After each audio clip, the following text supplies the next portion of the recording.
Só que como investir no setor imobiliário tem incentivo fiscal, além dele não usar o dinheiro dele, ele também não pagou imposto.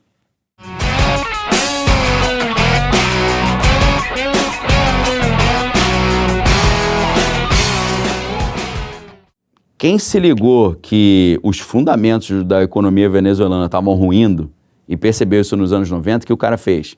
Pegou o patrimônio dele que estava em moeda local, transformou para dólar e levou para os Estados Unidos. E aí ele manteve esse patrimônio. Os caras conseguiram manter 70%, 80% do patrimônio. São venezuelanos bem-sucedidos que moram nos Estados Unidos. A galera que conseguiu manter Miami, a riqueza que eles acumularam. A galera que esperou, imagina, você tem 1 milhão de bolívares lá. Do nada isso para de valer, vira lixo, vira papel higiênico. Meu irmão, tu perdeu tudo que você tinha. Então existe um timing para você tomar uma atitude. Então não é por outro motivo que desde 2023 a gente está vendo recordes e recordes de brasileiros dolarizando patrimônio. Que a galera já está se preparando para isso. Essa galera aqui já está, de certa forma, mais blindada. Um cara que tem dupla cidadania já está mais... Já está com um jogo de cintura maior. Eu, graças a Deus, meu pai é espanhol, a família tem cidadania espanhola. Tenho parente na Espanha. Muitos brasileiros são descendentes de espanhóis, português, italiano. Meu irmão, se você pode ter uma outra cidadania, tenha. Assim, pô, mas isso não acontecer nada. Tu vai viajar para os Estados Unidos sem visto, para a Europa também, tranquilão, pô. Entendeu? Vale a pena. Amém. Pela, né? Obrigado. Aleluia. Né? Isso é o que o Pascal chamava de a hipótese do apostador, né? Ele faz isso num cenário religioso, mas brincando com esse negócio de é melhor acreditar em Deus ou não, ele criou umas 5 linhas diferentes da matemática, né? Até a teoria das probabilidades. A ideia dele era o seguinte, cara, se eu acho que o inferno não existe, eu vivo a vida de zoação e morro e vou para o inferno, eu tô ferrado. É um prejuízo eterno. Se eu acredito que o inferno existe, quando eu morrer ele não existe, não vai fazer muita diferença. Então, é melhor você apostar que existe, porque o prejuízo pode ser muito gigantesco. Então, botando na balança, vale a pena. Então, cara, vale a pena fazer um segurozinho. Que tipo de seguro? Conversar com uma assessoria de investimento, começar a dolarizar um pouquinho do seu patrimônio, fazer isso com calma, com alguém te orientando. Tem gente que fala assim, Daniel, 20%, então... né? Cara, os caras chegam para mim e falam assim, você acha que é um bom momento para eu vender meu imóvel e investir tudo em dólar? Eu falo, cara, essa pergunta é impossível de responder. Eu tenho que saber quanto que você tem de patrimônio, quantos % você já tem em imóvel, se você tá pensando em fazer o que com esse dinheiro, você tem tolerância a risco? Você tem tolerância pequena, média ou você é um cara investidor arriscado? Você tem outros investimentos? Não tem como eu responder isso. Então, é um negócio que é de pessoa para pessoa. Você tem que sentar com o assessor, explicar para ele a tua situação e ele vai falar, cara, você pode ter X de cripto, você pode ter X em dólar, você pode ter X em imóveis. Tem casos da pessoa que tem um imóvel de 10 milhões de reais, uma senhorinha que está no imóvel gigante e está sem renda. Claro que um assessor vai falar, ó, pega esse imóvel, vende, compra um de 1 milhão, pega esses 3 milhões e vamos fazer uns investimentos, você vai ter uma renda passiva, você vai ter um salário aí maravilhoso, né? Se tiver 3 milhões, você vai ter um salário de 30 mil com a taxa Selic que a gente tem hoje.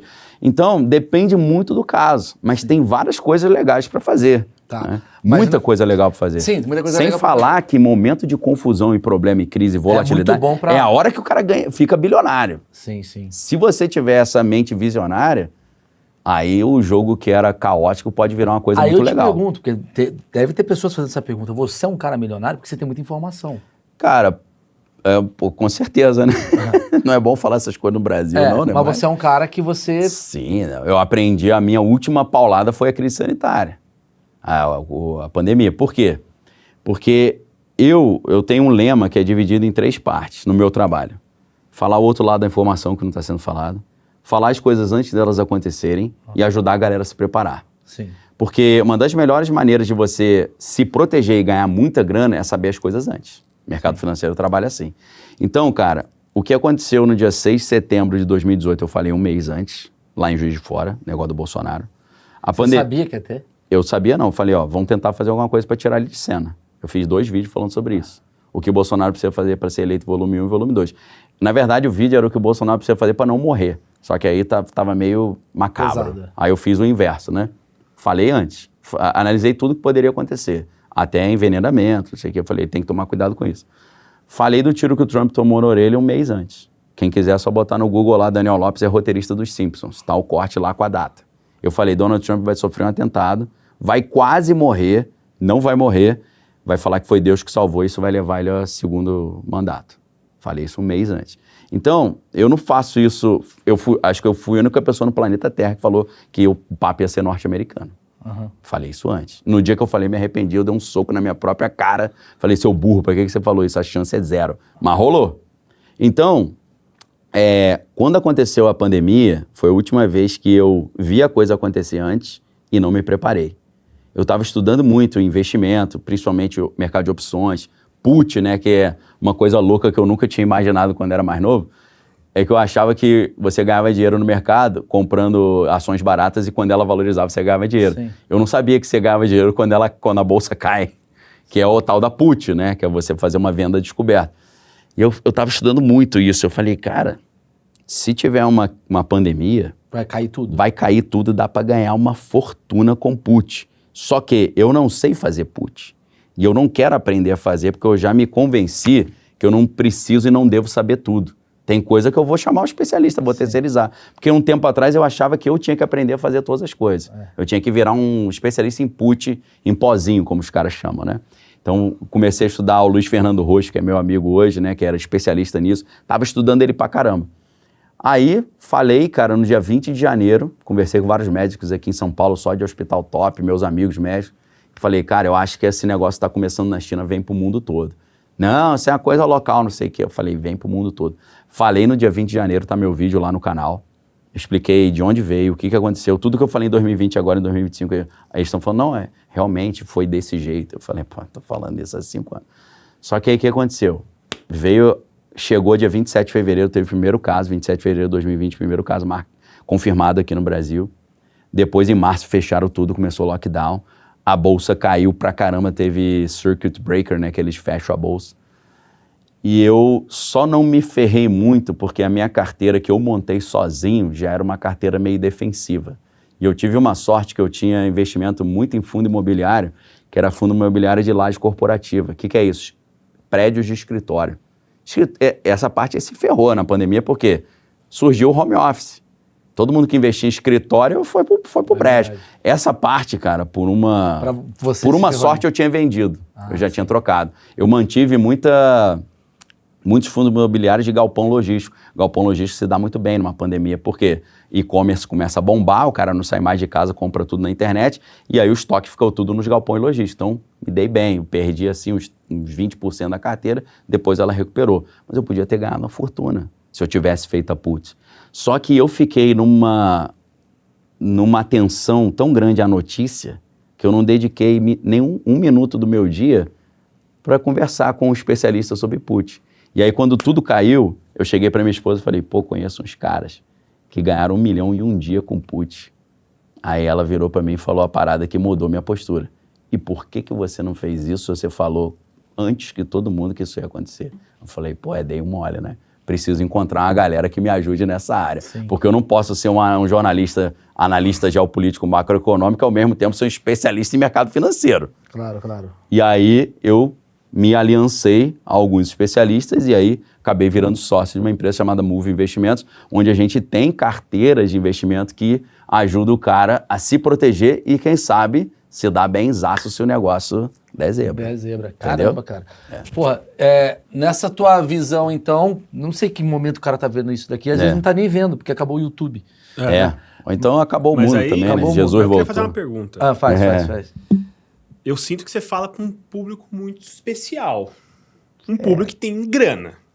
Não necessariamente. O brasileiro médio que tá ganhando ali seu salário mínimo, ele não tem como jogar o dinheiro dele pros Estados Unidos. Tá fudido, né? Até tem, né? Dá pra você jogar R$1 pra lá, né? Vai virar 50 centavos, 20 centavos. Então eu sinto que o papo é muito voltado pra uma galera que tem uma verba muito grande, né? Sim, não, mas eu dou uma ajudinha pra galera mais simples também.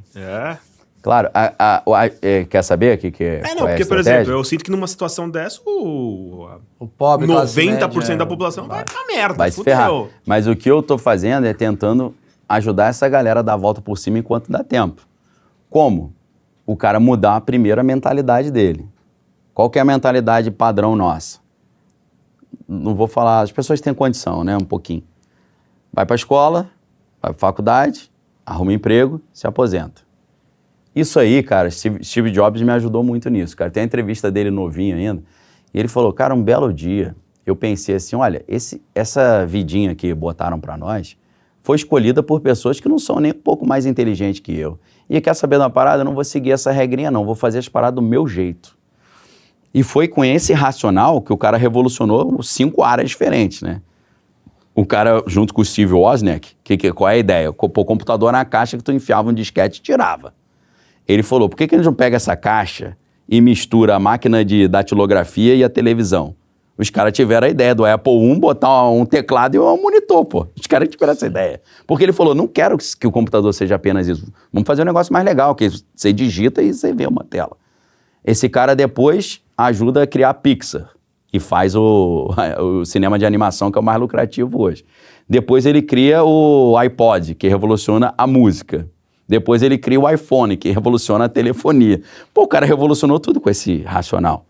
Filho adotivo, um garoto que veio de uma classe, uma vida simples.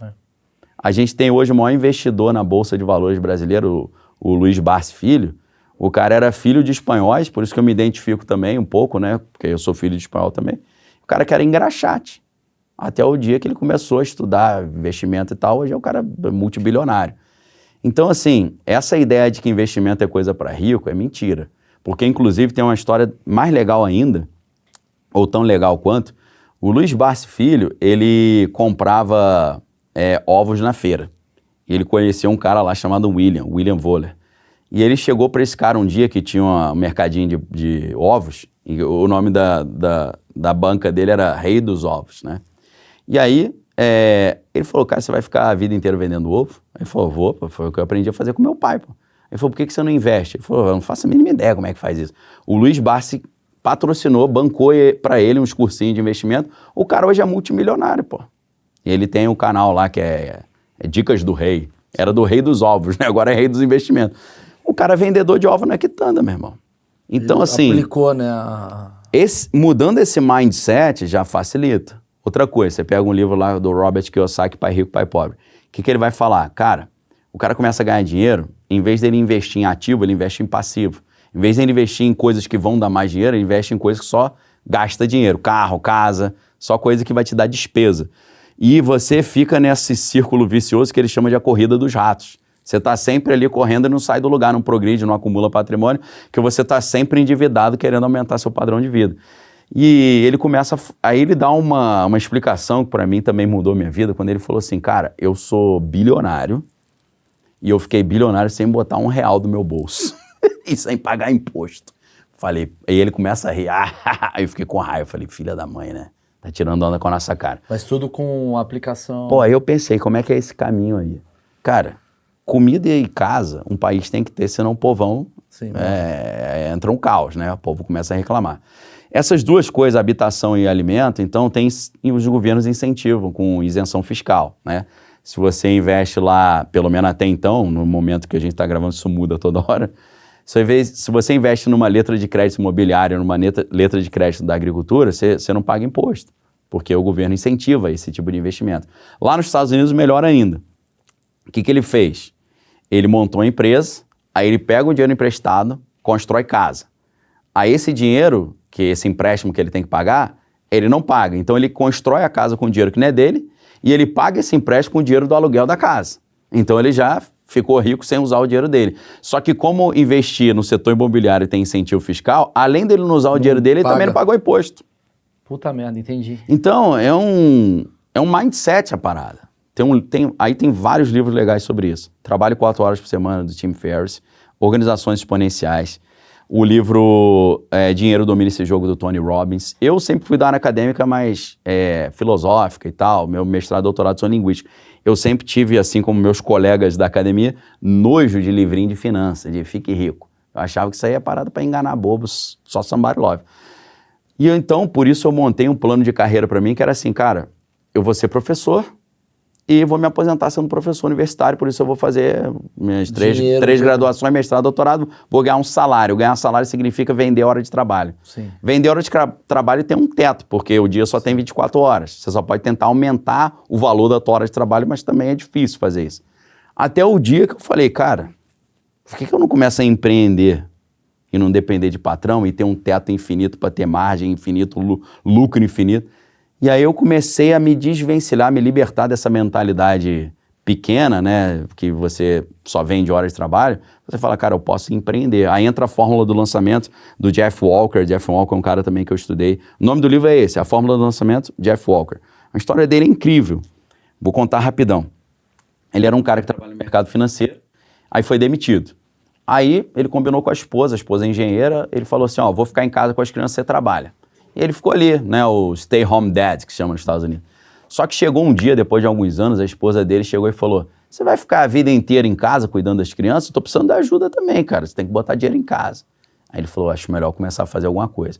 O que ele fez? Ele começou a mandar análise de mercado de graça para uma lista de e-mail que ele tinha. Ele foi mandando isso. E ele foi mandando de graça até o momento que ele falou, galera, se você quiser um negócio mais aprofundado, eu indicando uns ativos para você comprar, aí a gente vai cobrar uma taxazinha aqui de $2 por mês. E aí ele viu que teve uma resposta. Aí ele começa a elaborar alguns gatilhos psicológicos ali da venda, né? Que é você presenteia alguém, a pessoa se sente no direito de retribuir o presente. Então ele monta todo um protocolo de venda nessa brincadeira. E aí, em 6 anos, ele ficou milionário. 6 anos. Aí ele tinha um sócio. Quando ele ficou milionário, ele achou que estava tudo bem, o sócio rompeu com ele e levou todos os clientes, aí ele quebrou de novo. Aí ele falou, cara, e agora? Vou ter que começar tudo de novo, o maluco levou todos os clientes. Aí ele teve um insight. O que ele pensou? Em vez de eu montar esse sistema de novo, eu vou vender a estratégia que eu usei para fazer isso. Eu não vou vender mais o produto, eu vou vender a estratégia. E a estratégia é que ele cria a fórmula de lançamento, que faz uma pessoa que depende de uma carteira assinada se transformar num empresário, faz você que não é especialista em nada se colocar como especialista e virar um especialista e você conquistar os seus clientes. Então, cara, isso é uma mudança de mindset incrível. Entendi. É você sair do produto e pensar... É quase como, tipo, eu faço show, em vez de eu virar show... Eu criei uma empresa que pode produzir que ensina show. os caras a fazer stand-up. Exatamente. Tipo e às vezes você ganha muito mais com isso. Eu conheço um cara, um conhecido nosso, que ele é médico, e aí ele fez um curso nos Estados Unidos para poder ser médico lá. O cara não é mais médico. Hoje ele tem uma empresa multimilionária que está valendo 140 milhões de reais, só ensinando a galera como passar na prova para médico nos Estados Unidos. Faz sentido.